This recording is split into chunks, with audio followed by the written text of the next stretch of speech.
journal vous est offert par Afriland First Bank.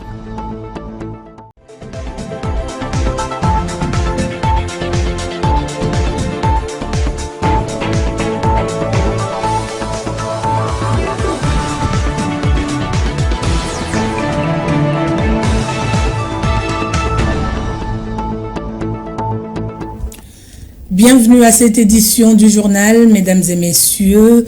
Le candidat malheureux à l'élection présidentielle de 2023 et opposant congolais, Seth Kikouni, qualifie les menaces des poursuites contre Joseph Kabila des simples intimidations politiques visant l'ensemble de l'opposition. Selon lui, cette démarche ne répond pas aux critères juridiques et Kabila ne peut pas faire l'objet d'une poursuite de ce genre. Suivez. Seth Kikouni, opposant politique congolais, sort de son silence dans l'affaire poursuite judiciaire contre Joseph Kabila qui fait couler encre et salive. Les candidats malheureux à l'élection présidentielle de 2023 qualifient les menaces des poursuites contre Kabila d'intimidation, étant donné que, selon lui, cette démarche ne répond pas aux principes juridiques tels que les veut la loi. La dite démarche s'inscrit plutôt dans une stratégie d'intimidation politique visant l'opposition congolaise dans son ensemble. Les poursuites annoncées contre Kabila relèvent clairement d'une tentative d'intimidation, affirme l'opposant congolais. Et de poursuivre, il laisse entendre que le titre de sénateur à vie attribué au prédécesseur de Tshisekedi n'est pas un statut juridique à proprement parler, mais une reconnaissance symbolique de ses fonctions précédentes. Seth Kikouni souligne par ailleurs que Joseph Kabila, en tant qu'ancien chef de l'État, ne peut pas faire l'objet d'une poursuite de ce genre. Cela étant dit, la justice est appelée à faire son travail, car la force reste à la loi. Une brûlante opération d'évacuation des centaines de militaires et policiers congolais coincés dans les bases de Casque Bleu après la prise de Goma par le groupe armé M23 a débuté mercredi 30 avril, annonce faite par la Croix-Rouge internationale dans un communiqué. Suivez. C'est après une résurgence spectaculaire du mouvement rebelle M23 dans la partie est de la République démocratique du Congo, ravagée par 30 ans des conflits et s'est emparée des Goma, chef-lieu de la province du Nord Kivu en fin janvier au terme de violents combats urbains qui ont occasionné la mort des milliers de citoyens. Des centaines de militaires, des policiers et des miliciens congolais ont alors trouvé refuge dans le base de la mission de l'Organisation des Nations Unies pour la stabilisation du Congo où ils étaient restés coincés. Ce mercredi, la Croix-Rouge internationale a annoncé dans un communiqué qu'il a accompagné une série de convois acheminant des Goma à Kinshasa, plusieurs centaines de personnes désarmées des forces armées de la RDC, FARDC et de la police nationale congolaise ainsi que leurs familles. Arrivés à Kinshasa, ils seront pris en charge par les autorités congolaises. L'opération se déroulera pendant plusieurs jours, ajoutent les textes. Cette opération délicate a fait l'objet de longues négociations entre la MONUSCO, Kinshasa et les rebelles, selon les sources sécuritaires et onusiennes. Face à la situation économique toujours instable dans la partie est du pays, la chef du gouvernement, Judith Suminwa-Tuluka, a annoncé que le frais de participation à l'examen d'État seront pris en charge par l'exécutif national pour tous les finalistes de ce coin. Ceci vise à faciliter les bons déroulements de ces épreuves officielles.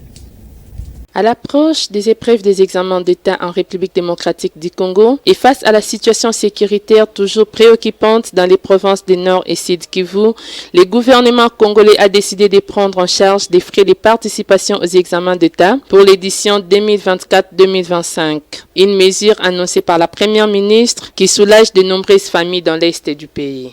De leur côté, dans les deux provinces touchées par les conflits armés, la nouvelle a été accueillie avec satisfaction. De nombreux parents d'élèves parlent d'un véritable ouf de soulagement dans un contexte socio-économique de plus en plus difficile dans ces coins du pays. Rappelons que cette initiative a vu le jour grâce au plaidoyer de plusieurs élus nationaux du Grand Kivu et aussi ils attirent l'attention des autorités sur la situation critique sur les paiements des enseignants qui accusent toujours des arriérés de salaires dans ces coins de pays. Les autorités compétentes doivent aider afin de permettre aux élèves de terminer l'année scolaire dans des conditions acceptables. Cette partie du pays attend que la situation sécuritaire se stabilise afin de permettre aux élèves et aux enseignants de passer des prochaines épreuves qui les attendent en toute quiétude et que les défis soient relevés dans ces coins du pays comme sur toute l'étendue de la République démocratique du Congo.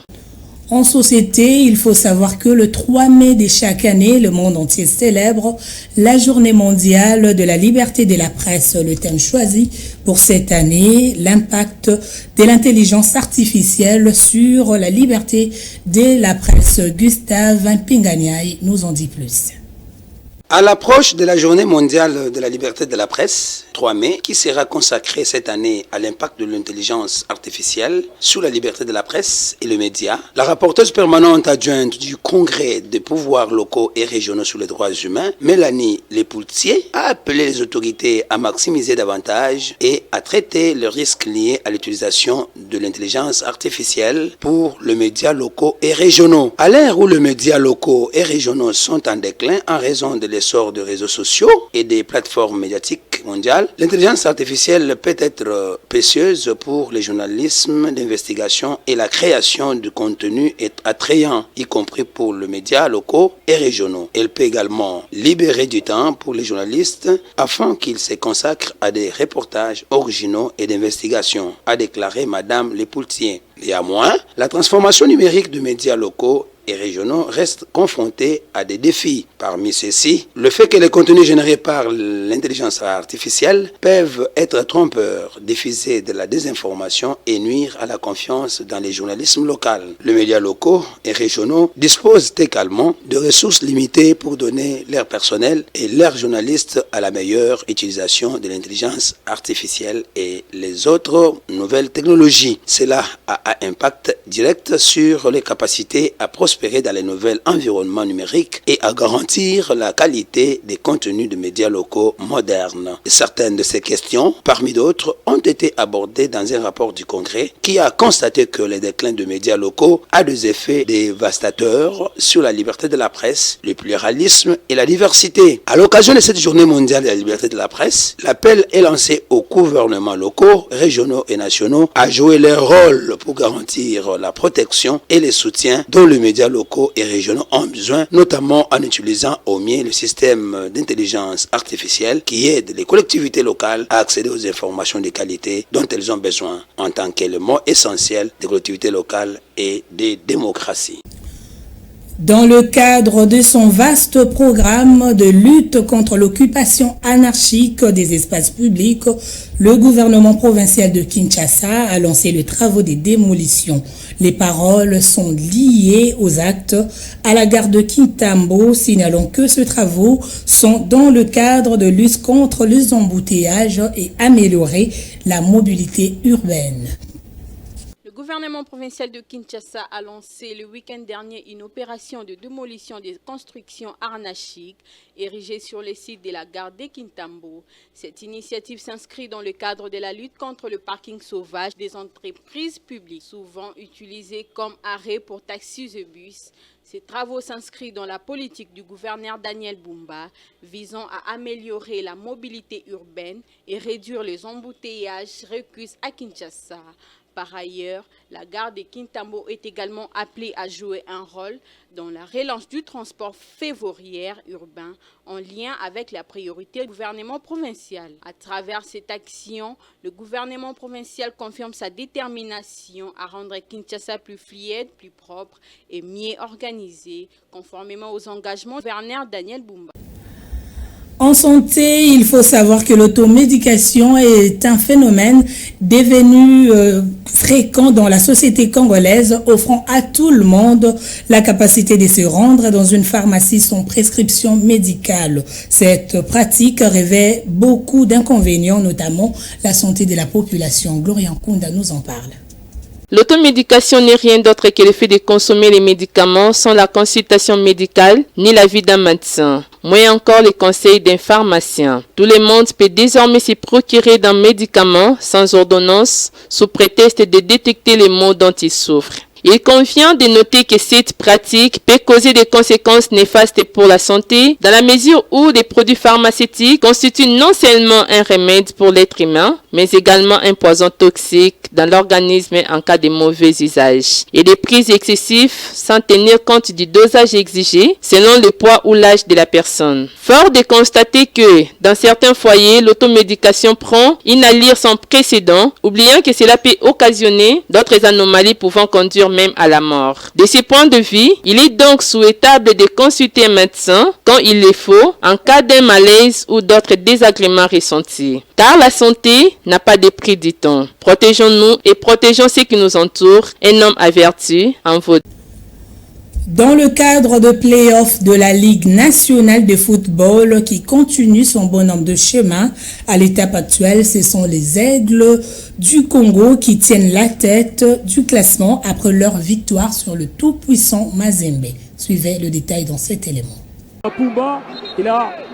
Le football club Les Aigles du Congo a créé la sensation ce mercredi 30 avril en s'imposant face au redoutable tout-puissant Mazembe sur le score de 3-1 au stade du Martyr lors de la troisième journée de play-off de la Ligue nationale de football. Lors de cette rencontre, Bileko s'est illustré en inscrivant un doublé au 11e et 75e minute, tandis que Kikwama a ajouté un but à la 22e minute. La seule réponse du tout-puissant Mazembe est venue à Raungulu à la 52e minute. Grâce à cette victoire, les Aigles du Congo s'emparent de la première place du classement après la troisième journée. Avec un total de 9 points et une différence de but de Corrence de plus 6, les Aigles montrent une solidité et une efficacité redoutable en ces débuts des playoffs. Ils devancent de justesse Maniema Union, également crédité de 9 points, mais avec une différence de but de plus 4. Autre résultat de cette journée, Lupopo a été battu par Maniema Union sur un score de 0-1. Tanganyika FC contre AC Rangers 1-3. Simba contre Cercle Sportif Dombo 0-1 et au classement actuel des playoffs on peut retenir au numéro 1 FC Les Aigles avec 9 points pour 3 matchs joués, Maniema Union 9 points pour 3 matchs joués, Football Club Lupopo Lumpa 6 points avec 3 matchs joués, à 4e position revient le tout-puissant Mazembe avec 6 points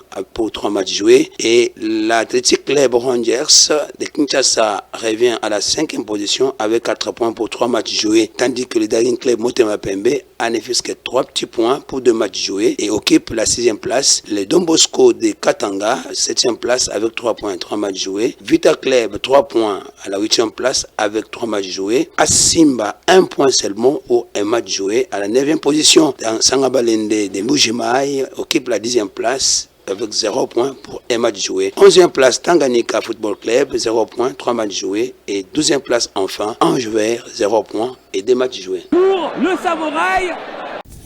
Toujours en sport, la République démocratique du Congo rafle déjà 3 médailles dans le cadre du championnat d'Afrique de lutte. Ces 3 médailles, dont 2 en or et 1 en argent, sont les résultats de la première journée de cette compétition. C'est sans doute que le représentant de la RDC sont déterminés à marquer leurs empreintes.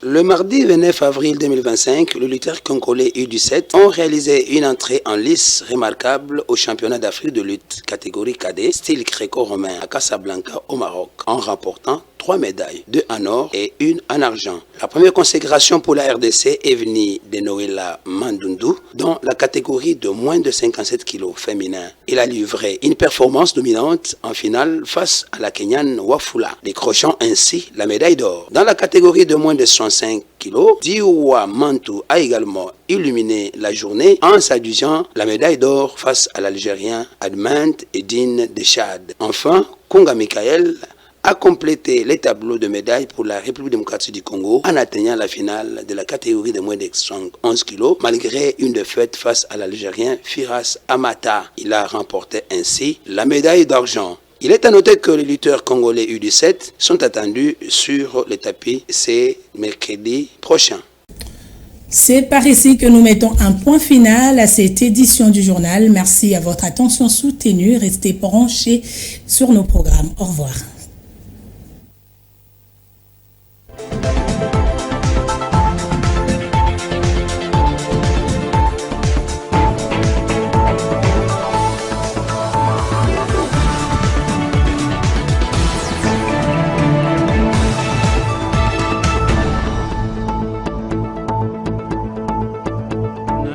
Vous a été offert par Afriland First Bank.